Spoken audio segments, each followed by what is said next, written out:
বর্তমান বিশ্বের শ্রেষ্ঠ হাদিস বিশারদ আল্লামা নাসিরউদ্দিন আলবানী রাহমাতুল্লাহ আলাইহি। আসমান মাপার জন্য যে মিটারের প্রয়োজন, ওই মিটার আমার হাতে নেই। আমি আসমান কিভাবে মাপবো? আল্লামা আলবানী রাহমাহুল্লাহকে মেপে একটা সিদ্ধান্তে আসা, এটা আমার মতো চুনোফুটির কাজ না, আমি বলতে পারবো না। My passion was to meet the top scholars of the world, the three top scholars at that time, Sheikh bin Baz, Sheikh Nasruddin Albani and Sheikh Uthaymeen. 2 নম্বরে সারা পৃথিবীর বিশিষ্ট আলেম হচ্ছেন মুহাদ্দিস, বর্তমান যুগের অদ্বিতীয় মুহাদ্দিস আল্লামা ইমাম মুহাম্মদ নাসিরউদ্দিন আল আলবানী। 2 নম্বর। কিছু আলেম তাকে দেখতে পায় না, সুবহানাল্লাহি ওয়া বিহামদিহি। নাসিরউদ্দিন আলবানী রাহিমাহুল্লাহ এই যুগের তিনি মুজতাহিদ, তিনি এই যুগে হাদিসের ক্ষেত্রে তিনি যে খেদমত করেছেন সুবহানাল্লাহি ওয়া বিহামদিহি আনপ্যারালাল। আমি কিভাবে আপনাকে বুঝাই, এই খেদমতের কোনো জুড়ি নাই এই যুগে, এই সময়ে এসেও আল্লাহর বিশেষ রহমত যদি কোনো ব্যক্তির উপর না হয়, তাহলে তিনি এত বড় খেদমত করতে পারেন না।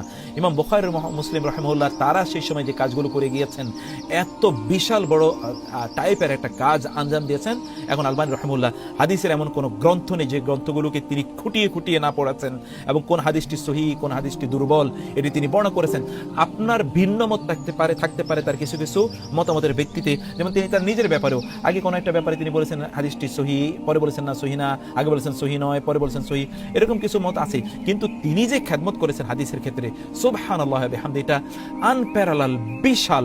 আমাদের মতো লক্ষ মানুষ যে কাজ করতে পারেনি, এক আলবানী রাহিমাহুল্লাহ তিনি এতটুকু কাজ করে গিয়েছেন। আল্লাহ সুবহানাহু তাকে জান্নাতুল ফেরদাউস দান করুন। প্রিয় ভাই, এইজন্য উলামায়ে কেরামদের ব্যাপারে তাদেরকে মূল্যায়ন করা দরকার, তাদের ব্যাপারে তাদেরকে সম্মান করা দরকার, তাদের ব্যাপারে আমাদের বোঝা দরকার, জানা দরকার।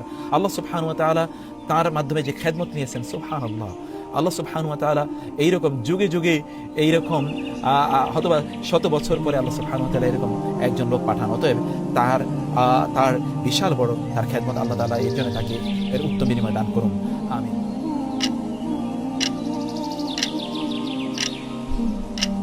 الإنسان يغضب لكنه يتماسك، والإنسان يتهرب. لا لا لا، هذه النقطة ننتهي منها أولا، وبعدين كان يقنعه. جاء رجل ملحد أو يدعي الغيب، علم الغيب، فقيل إن هناك الشيخ الألباني يكذبك أنك كذاب. قال أنت جاء عند الشيخ الألباني وقال أنت تريد أنت تكذبني؟ نعم أنا عالم الغيب وأنت تكذبني. قال طيب أنت تعلم الغيب؟ فماذا قال الشيخ؟ تذكرون ولا ما تذكرون؟ ماذا قال؟ نعم قال أجادلك، قال أنا جيت أناظرك. هو نفسه واقف على رأسه يقول أنا أريد أن أجادلك أناظرك. قال أناظرك بشروط. قال ما هي الشروط؟ قال أنت عالم الغيب، اعلم شروطي. فبهت مسكين. المناظرة في دقيقة واحدة. হঠাৎ একদিন এক সুফি আলেম শেখ আলবানী রাহিমাহুল্লাহ এবং তাদের সামনে মুনাজারার জন্য এসে গেছে। এখন তাদের মুনাজারা কি? তাদের মুনাজারা ছিল এই, সে আসে বলতেছে যে আসলেই আপনারা যদি বলতেছেন এটা যদি আপনাদের কথাগুলি যদি হক হয়ে থাকে, তাহলে আমি যা দেখাবো সেই ধরনের আপনাদেরকেও দেখাতে হবে। আর আমি কি দেখাবো?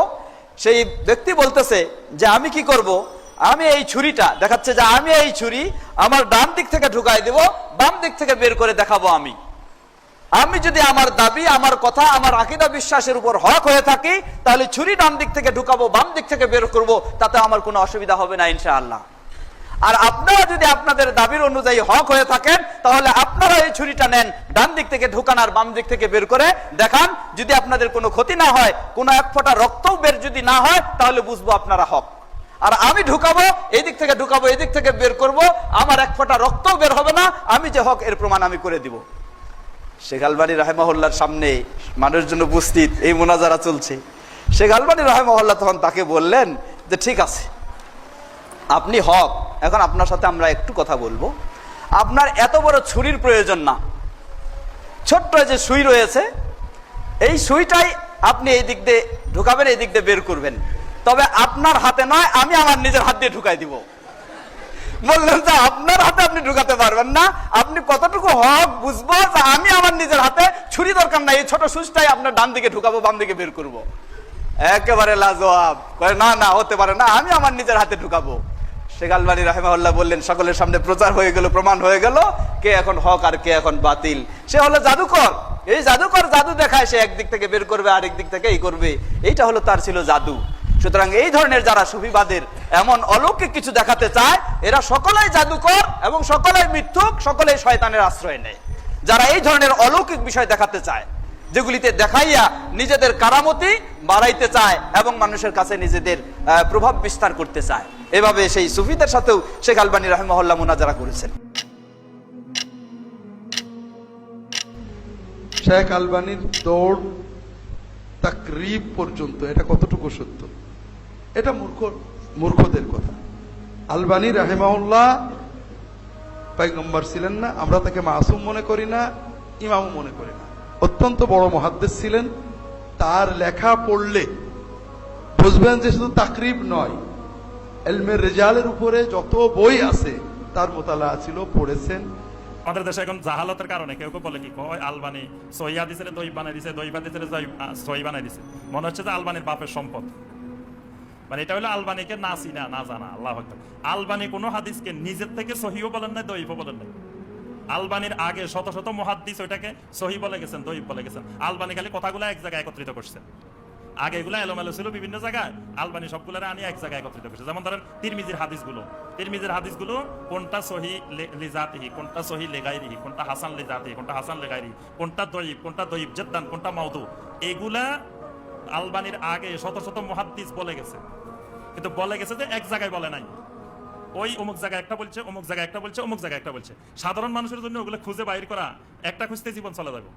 আলবানী রহমতুল্লাহ আলাইহি কি করছেন, ওই বিভিন্ন জায়গা থেকে খুঁজে খুঁজে এক জায়গায় নিয়ে আসছেন। কয় উনি ঘড়ির মেকার নাকি মুহাদ্দিস আছে। আচ্ছা আলহামদুলিল্লাহ, যদি উনি ঘড়ির মেকার, এটা আমার জানা নেই। যদি ঘড়ির মেকারও হয় আলহামদুলিল্লাহ, এটা হালাল পেশা। ঘড়ি ঠিক করা কি হারাম নেই? ঘড়ি ঠিক করা তো হালাল পেশা। তো এটা তাবিজের ব্যবসা থেকে তো শতগুণ ভালো। যিনি বলতেছি যে এটা ঘড়ির মেকারে কি জানে, উনি তো তাবিজের ব্যবসায়ী, হারাম খাই। তার থেকে তো উনি ঘড়ির মেকার হইলে আমার থেকে 1000 গুণ ভালো উনি। আল্লাহর নবীরা কামারের ব্যবসা করতো। কামার চিনেন নেই? কামার কারা?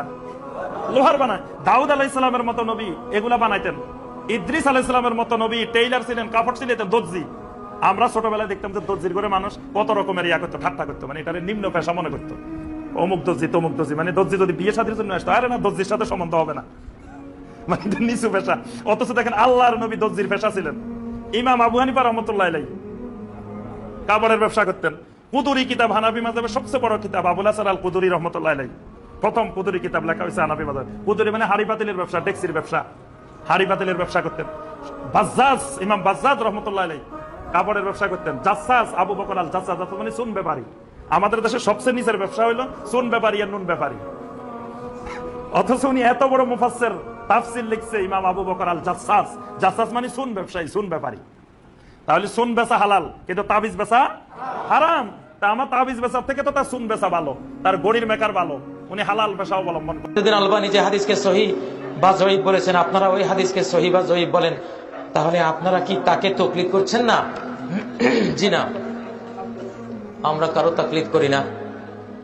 নাসিরুদ্দিন আলবানী সেই ইয়াহইয়া ইবনে সাঈদ আল কাত্তান, ইমাম বুখারী, ইমাম মুসলিম, ইমাম নাসাই, দুনিয়ার সমস্ত হাদিস বিশারদ পণ্ডিতদের কথা সামনে এনে তাদের মতগুলো তুলে ধরে, নিজের মত না, তাদের মতগুলো তুলে ধরে তিনি বলছেন এরা এরা এরা এই হাদিসকে সহিহ বলেছেন।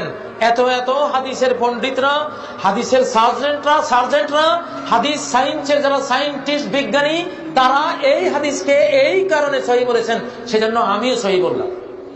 তাহলে আমরা তো সমস্ত মুহাদ্দিসিনদের একটা রায়কে সম্মান জানাচ্ছি, শুধু নাসিরুদ্দিন আলবানীর রায়কে সম্মান জানাইনি। অতএব আমরা তার মুকাল্লিদ না, আমরা সহিহ জ্ঞানের তাকলিদ করি। সহিহ জ্ঞানের তাকলিদ মানে ইত্তেবা। তাকলিদ শব্দটাই নাই আমাদের জীবনে, আমরা করি ইত্তেবা। আমরা কি করি?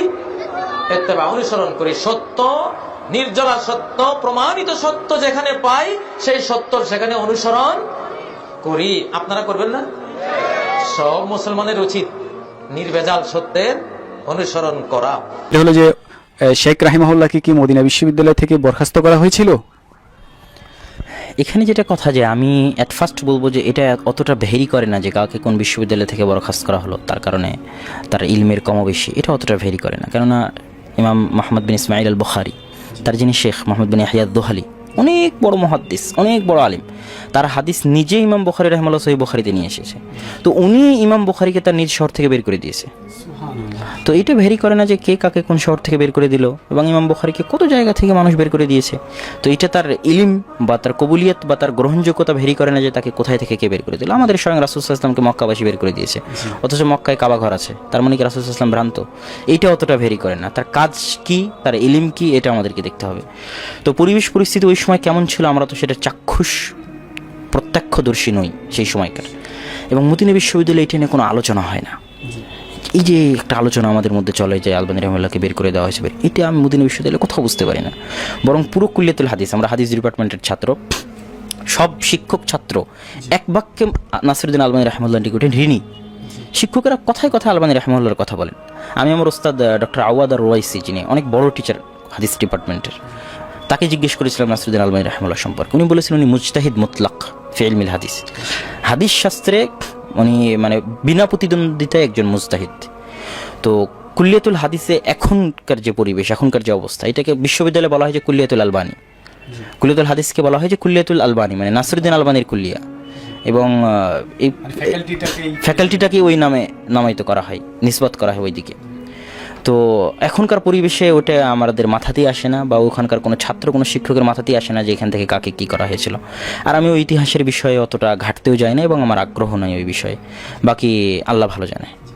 শেখ নাসিরউদ্দিন আলবানী রাহিমাহুল্লাহ কি ফকিহ ছিলেন? অনেক মাওলানারা বলেন তিনি নাকি মুহাদ্দিস ছিলেন, ফকিহ নন। ফকিহ এবং মুহাদ্দিসের মধ্যে পার্থক্য কি?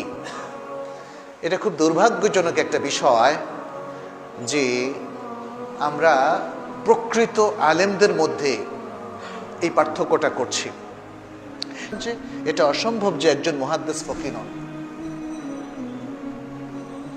মুহাদ্দিস অবশ্যই ফকিহ।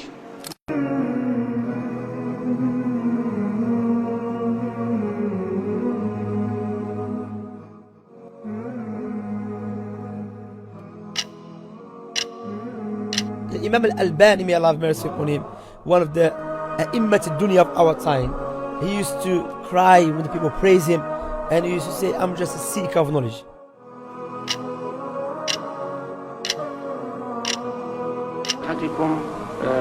في الشيخ ناصر الألباني من ناحية تصحيحه وتضعيفه للأحاديث وفقهه لها. ناصر الدين الألباني من خواص إخواننا المعروفين، قد عرفته قديما وهو من خيرة العلماء ومن أصحاب العقيدة الطيبة، وممن فرغ وقته بالحديث الشريف وخدمة السنة، فهو جدير بكل احترام وعناية شرعية، وهو جدير بأن ينتفع بكتبه ويستفاد منها، وأنا ممن يستفيد منها. قد طلعت كثيرا من كتبه، فهي كتب مفيدة، وهو أخ صالح وصاحب سنة وليس معصوما مثل غيره من العلماء، قد يصحح بعض الأحاديث ويخطئ، قد يضعف ويخطئ، لكن في الجملة الأغلب على عمله الطيب، الأغلب على عمله التصحيح والتضعيف هو الطيب والاستقامة، وهو الحمد لله من أهل السنة والجماعة. صدقنا الله وإياه الاستقامة وحسن الخاتمة، وكثر المسلمين من يشاكله في العلم والعمل والدعوة إلى الخير وخدمة السنة، والله المستعان.